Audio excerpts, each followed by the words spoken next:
Wheaties presents Dimension X.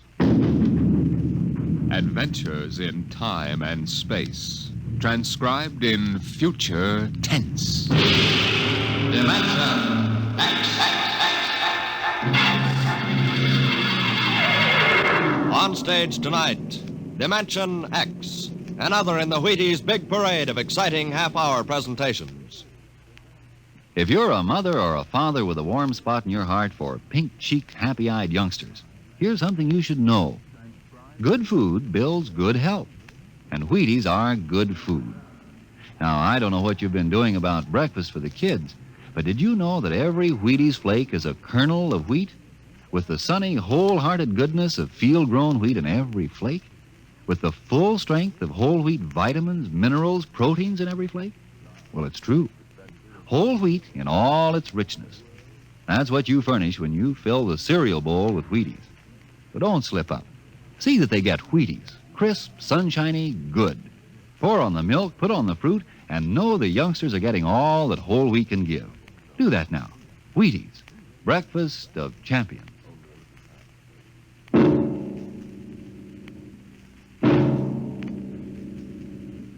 Now, tonight's adventure into the unknown, into the world of Dimension X.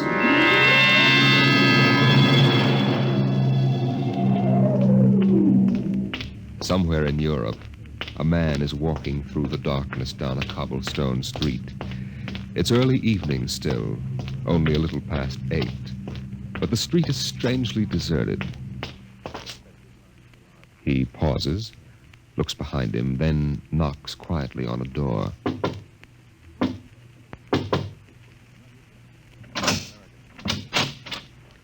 Yes? Is Engineer Wensler in? What is it, please? Mrs. Wensler? Yes. I'm selling brushes. We have a nice line of brooms. They sweep well. Do they sweep the little or the large? Both. They're especially fine for the large. Come in. What cell are you in? I'm not with the Underground. I'm an American, newspaper correspondent. It's all right. Chief Nine said I should see your husband. He gave me the password. Look, you know the Americans are on your side. Well, I don't know. My husband is not home at the moment. If I... Ava, who is it? Someone to see Alan, Father. Oh. My father-in-law knows nothing. Don't see anything which might disturb him. Okay. You wish to see my son, Mr. Arnold. Yes, a friend asked me to look him up. Mr. Arnold is an American correspondent, Father. Oh, an American. It is not often I have had the chance to talk to an American these days. Things have changed, haven't they? Yes, these last few years, we have been out of touch with the world. I was working in my laboratory, Mr. Arnold. Would you care to come in while you wait for my son? Father, not the laboratory. Ava, we cannot ask our guest to sit alone in the library. And besides, I would like to talk. Huh? This way, please. Thank you. Mr. Arnold, I know nothing of politics. My only interest is science. Come, I will show you what we are doing. A most interesting experiment. Really very interesting. Oh, Dr. Wensler. Oh, this is Dr. Erickson, my associate. Dr. Erickson, Mr. Arnold. You're an American. Yes. Dr. Wensler, is it advisable to allow strangers in the laboratory? Oh, Mr. Arnold is my son's friend. Dr. Wensler, you will recall that the last directive... It has no bearing on the work we are doing. Our experiment is in the field of pure science. It has no military application. But the directive said... Dr. Erickson, may I remind you that I am still in charge of this laboratory. Very well. If you will excuse me, I want to test a new diatomic catalyzer. We'll do that. Sorry, Dr. Wensler. I'm afraid your friend Erickson doesn't like my looks. Oh, no. It's not that.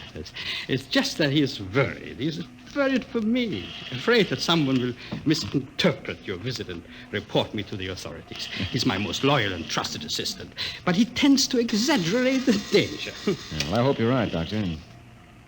Say, this is some setup you've got here. That 10-foot plastic cylinder, what's that for? Every experiment must have a focal point, and that transparent cylinder is ours. Mm-hmm. The objects upon which we wish to work are placed inside and brought under the catalyzed beam over here. Eva! That's Alan now. Excuse me, I go and tell him. What is this experiment you're working on, Dr. Winston? A very interesting new problem.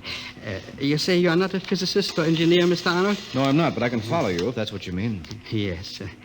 Well, we have been working with the problem of subatomic particles. Now, in attempting to manipulate them, to bring them closer to each other, we have discovered that we can shrink objects, reduce them in size. Well, that's very interesting. How much can you reduce them? Half size? Oh, much more.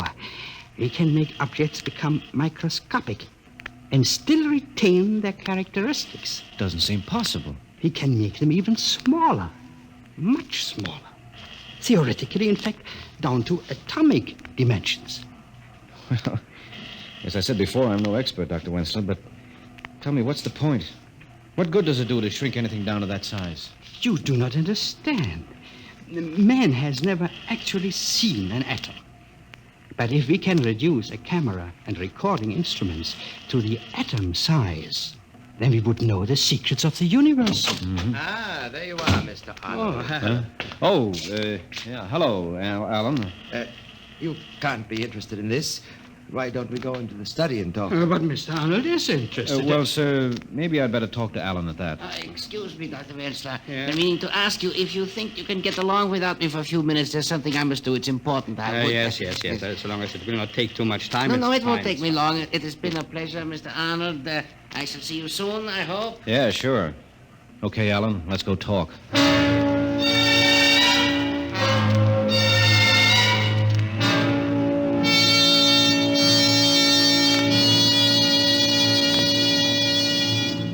Your credentials seem to be in order, Mr. Arnold. I talked to our chief after Ava explained why you were here. I don't agree with him. Look, Alan, you think the chief of your cell would have let me come here if he didn't think I was trustworthy and could help? I know, but... Public opinion can't be marshaled overnight, you know. Not even in America. Suppose the revolution is successful. It will be. All right, your only chance to make it stick will be in recognition by our government. And immediate help. Now, my stories can do a lot to lay the foundation for that. And with the date of the uprising so near... You know too much, Mr. Arnold. If this should leak to the secret police... Don't worry about it. It's my neck as much as yours. What do you think, Ava? Chief Nine said he was to be given the fullest cooperation. Very well, then. What do you want to know? Question 1. What makes you think this revolution really has a chance? You can't fight tanks and guns with just your bare hands. Mr. Arnold, we believe the Wensler machine can solve our biggest problem. What's that? How to collect arms without being attacked by the secret police. Oh, yeah. Yeah, I see. Now, suppose we could reduce all our equipment, electronic guns, ray gas, anti-tank blaster, anything which could be brought in unassembled, reduce it to so small a size that a woman's handbag could hold enough to equip a regiment. You see what that would mean? Yeah, sure. No one would think of looking for a cannon and... Precisely. But Father's machine and the cylinder were necessary for the reduction. That's why our supply depot is right here. Here? Yes. When the day arrives, we'll enlarge the arms and pass them out. Yes, but where's the stuff now? Eva, Yeah. please get me that model from the mantel. Oh, of course. Here you are. Take a look at this, Mr. Arnold. Well, that's a model of an anti-tank blaster, complete to every detail. Not a model, Mr. Arnold. This is an anti-tank gun, reduced in the cylinder by the Wensler process. At the proper time, we shall enlarge it, wheel it out through the garage, and set it up. When the men assemble, we pass out the rest of the arms, and we have our revolution. A division of men, properly armed, can take the city. Let's get back to the laboratory. Father will think it odd that we have been gone so long.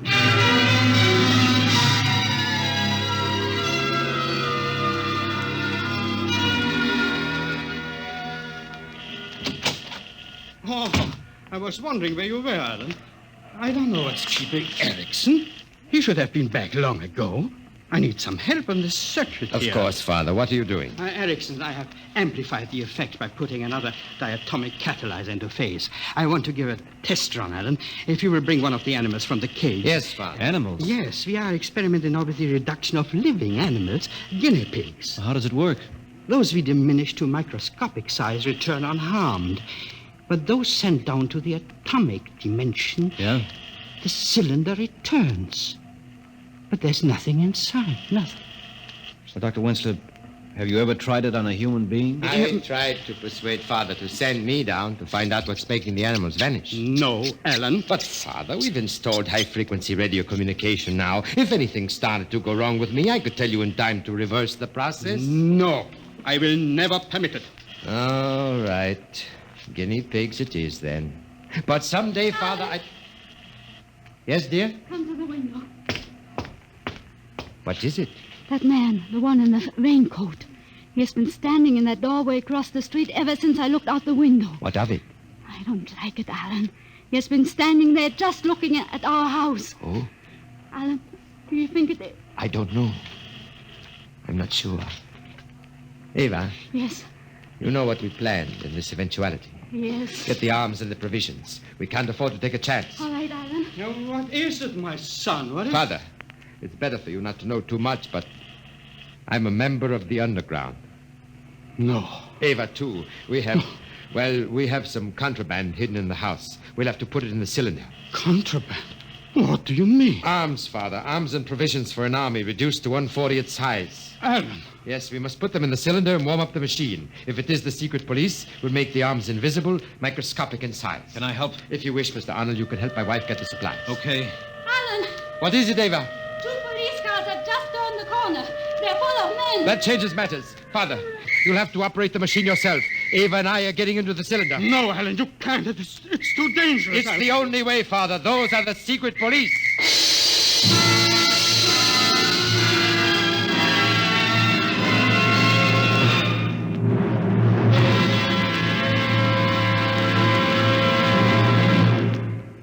Dimension X will continue in just a moment. Tomorrow morning, get up and get at 'em with Wheaties to help. Now, does that sound as if I just made it up? Well, listen, folks. It's real. It's so. If you'll pour the Wheaties into a bowl tomorrow morning, if you'll pour on cold milk and put on the fruit you like best, if you'll do these things, you can honestly feel a difference all morning long. And here's why. Every golden Wheaties flake, every flake is made from a grain of wheat. That's why every flake of Wheaties gives you full whole wheat vitamins and minerals and the amazing energy you'll notice still with you by 11 in the morning. You simply cannot miss, because it's a fact. You do better by yourself on a better breakfast. Whatever your job, if you'll start the morning with a reasonable meal, you should find yourself working better, feeling better, even looking better all morning long. Yep, 7 o'clock Wheaties, 11 o'clock, still feeling good and working happy. You try it now. Not somebody else, but you. You may be pounding a rug or pounding a typewriter tomorrow morning at 11. You may be driving a tractor or driving a bargain. But you're going to feel the difference with Breakfast of Champions tucked inside. You try it. Really now. See how Wheaties at 7 can help at 11.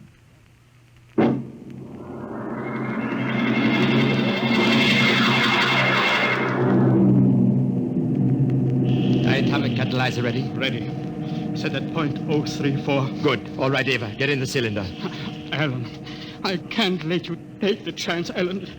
Isn't it enough to make the supplies disappear? Not for the secret police. They must know something, otherwise they wouldn't be here. But how could they prove anything? No, Father. Every man has his breaking point, and I can't afford to gamble with the lives of others. I don't know how I'd react on the torture. Torture? Oh, Father, you are naive, but don't worry, you'll be safe. Everyone knows you aren't interested in politics. And Mr. Arnold is an American. Perhaps that will protect him. They're coming now. Oh, my son, what have you done? There's no time for recriminations now, Father. I'm getting in with Ava. Arnold, will you help my father with the machine? And after? Yes, I'll do whatever I can. Thank you. Now, take us down to submicroscopic size. Yes. Hold us down until the police have gone. Tell them we've left. They won't dare meddle with the machine. Tell them it will mean death to anyone who gets in the way of the beam. When they're gone, bring us back up. I'll maintain radio silence until I hear from you. Very well, my son. There they are. The machine's warmed up. Move over, Ava. I'm coming in. Let me... That's it.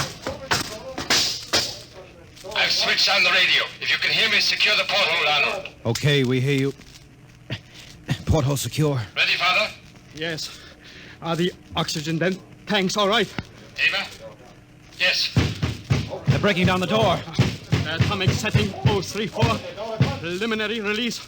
Temperature? 27 degrees centigrade, 760 millimeters pressure. Hurry, Father! Very well. Now. Ray count. Alpha 4, Beta 16, Gamma 0.12, temperature 30 centigrade, pressure 1100. Be careful. Holy mackerel, the cylinder's only 3 feet high. Temperature 36, pressure 1800. It's getting too high. I can't do it. Stand by to reverse. No. The temperature and pressure show signs of stabilizing. Now 38 and 2000. Make setting at angstrom 5, 10 times to the third. That's a small. We can't afford to take chances. Only 3 inches high. It's all right, Father. Temperature and pressure beginning to drop. Thank God. A half-inch high. Oh, they are coming. They are coming, Alan. Goodbye, Father. God bless you. Son. If anything happens, it isn't your fault. Remember, this is my doing. Ava, switch off. Anton! Yes, sir. Leave those men. Yes, come on. Stop! Don't come near the beam. No, this machine is in operation and can kill anyone coming within range. Shut off that machine. The machine cannot be shut off until it reaches nadir. A sudden reversal would cause an explosion and take us all with it. You there. Who are you? Who, me? Just a friend of the family. Arrest him. Now, get your hands off me. Let go of me. Now, Dr. Wensler, your son and his wife, where are they? Answer me, you old fool. They left a few minutes before you came. Left? Jan, I told you to watch all the exits. We did, Commander. Mouse could not have escaped. I swear it by the leader. They are not here. You. What do you know of this? I told you they left some time ago. Keep an eye on them and keep away from that machine. Jan. Yes, sir. Send out a general alarm. Yes, Commander. Dr. Wensler, who are your son's friends? Please, Commander, let me finish my experiment. I know nothing about my son's activities or his friends. I swear it. I know nothing about politics. So? I must stay here until this experiment is finished. It is too dangerous to be left unattended. Very well. Well, take the American to headquarters. The rest of you, search the house. Look here, I'm an American citizen. I demand... Erickson! Yes, my dear Vensler. Have you found them, Commander? Erickson. You have betrayed me. I am a member of the League of Loyal Scientists. Your son is the traitor, not I. Have you found him, Commander? No. We have searched the house. Nothing. They swear the son and his wife escaped before we arrived. That is ridiculous. They were here when I left. People do not vanish into thin air. Then where are they? Right under your nose, Commander. What? They're in the cylinder, of course, under the beam there. That is the only place they could be. Allow me to handle the controls. You shall have your prisoners in 5 minutes. I see. Very clever, Dr. Wensler. Very clever. All right, Erickson, you take charge of the machine. You spy, you traitor. Don't let him touch that dial. Grab him. You won't. There. He has set it for subatomic dimension. What does that mean? Whatever is in that cylinder has become as small as the atom. Then shut it off. It has almost reached nadir. We must wait 10 seconds, then reverse polarities. The machine has reached nadir. Angstrom 10 to the minus 11. We must now wait 10 seconds.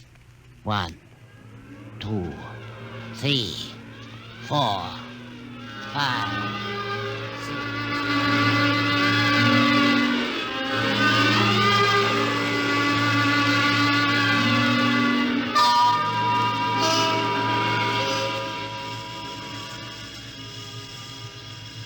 What's the matter, Alan? I don't know. Something must have gone wrong. Alan, look up there. Why, it's the solar system. It's coming at us so fast. Look, the sun. The sun? No, that can't be. Ava! That's the nucleus of an atom. We've reached the subatomic dimension. That sun is the nucleus. And those planets are the electrons revolving about it. That planet coming up at us. There on the other side of the sun, I mean the nucleus, is... An electron. It's growing in size. We're heading straight for it. They're coming down on it. They are going to land.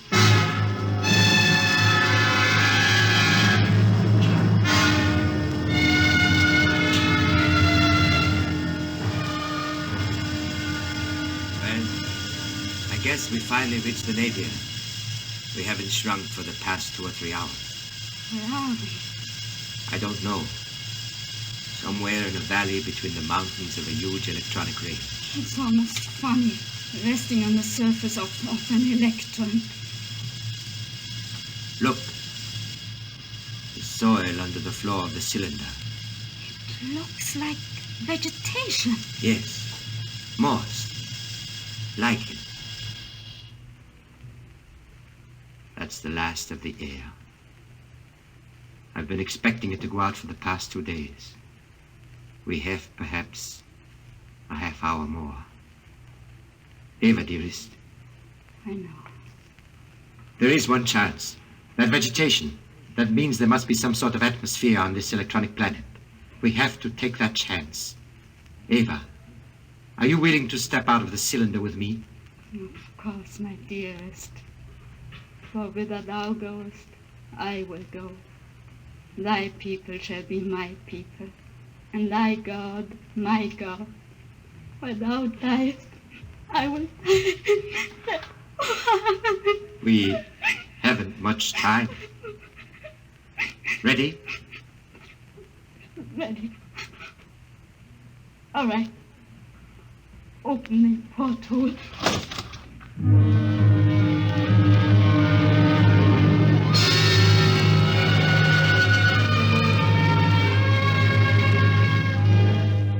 Seven, 8, 9, 10. All right, 10 seconds. I shall now reverse polarity. I see something. The cylinder? Yes, there it is. Just a few seconds more and it will become normal size. A foot high. Keep that man quiet. It grows very rapidly. Yes, 3 feet high. 4. Now. There you are, Commander. And in a moment, you will see your prisoners. Get the door open. Yes, sir. There is no door, my commander. No door? Erickson. But there must be. No, sir. Nothing but a gas valve. You are right. Nothing but violet gas. That's impossible. Where are your son and his wife? We told you they left the house some time ago. That is a lie. Where are they? I do not know. Erickson, open that valve. But the gas may be poisonous. We shall see. Open the valve. Very slightly. What is that? I don't know. I seem to hear music inside my head. So did I. Apparently the gas produces auditory hallucinations. Open the valve again. Careful. We, the people of peace, greet the great scientist, the omnipotent, the maker of all. I thought I had a voice. So this is the law of our people, laid down by our first father 10 million years ago. That always and ever there be this record of our race. For it is told that thou, in the fruitfulness of time, shalt take back unto thee this ark, like unto that cylinder in which the first father and mother of us all came unto us. I don't understand. I am the last of our race, and the sun is cold, and desolation is upon the face of our planet. But in our time there was majesty and joy, and the gleaning of the fruits of the soil, for we have been the people of peace, and life was bountiful for generations, until that day came when in thy everlasting wisdom thou didst decree the end of all. Though there were some who wept, we did not query why. For we have been a happy race. We have followed the law of the first father, Alan. and of the great mother Eva.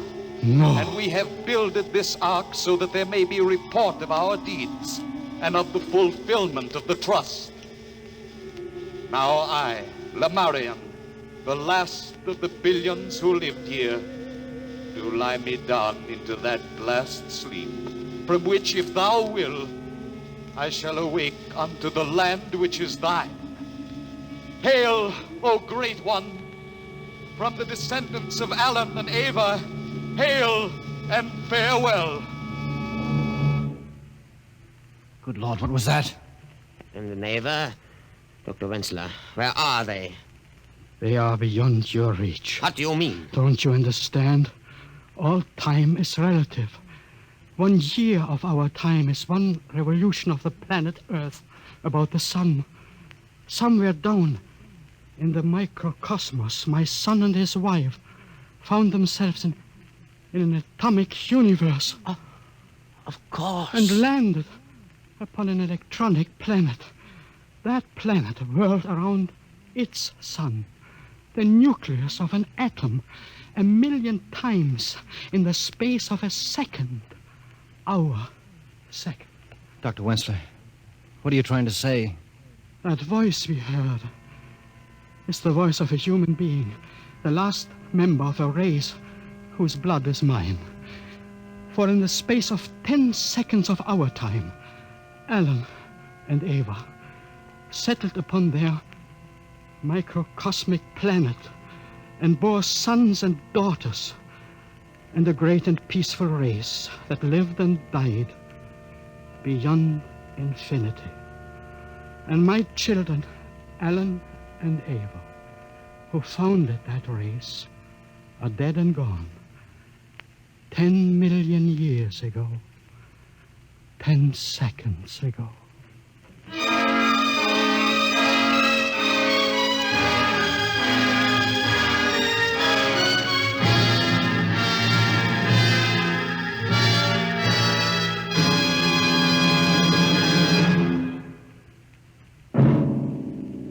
Tonight, Dimension X has presented Beyond Infinity, an original radio drama written by Pierre Gerson. Featured in the cast were Les Damon as Arnold, Lotta Stavitsky as Ava, E.A. Krumschmidt as Dr. Wenzler, and Joe DeSantis as Alan Wenzler. Your narrator was Norman Rhodes.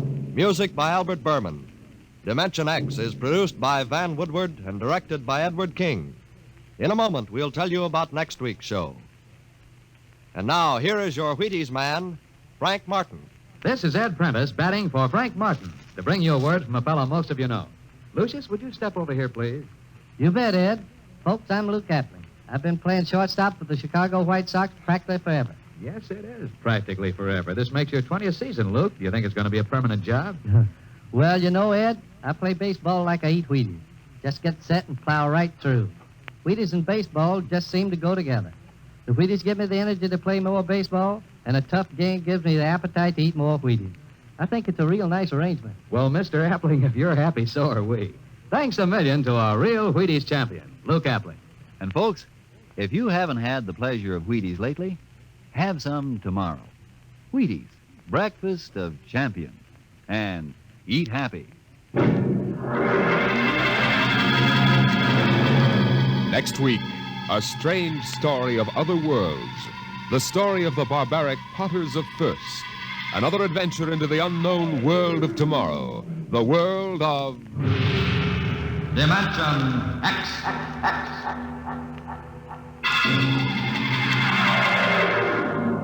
And this is the Wheaties man, Frank Martin, inviting you to listen tomorrow night to Joel McRae in Tales of the Texas Rangers on the Wheaties Big Parade.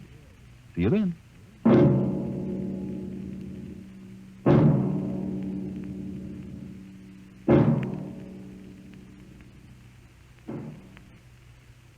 This program was transcribed. Stay tuned for Stories of the Underworld by Jack Late on NBC.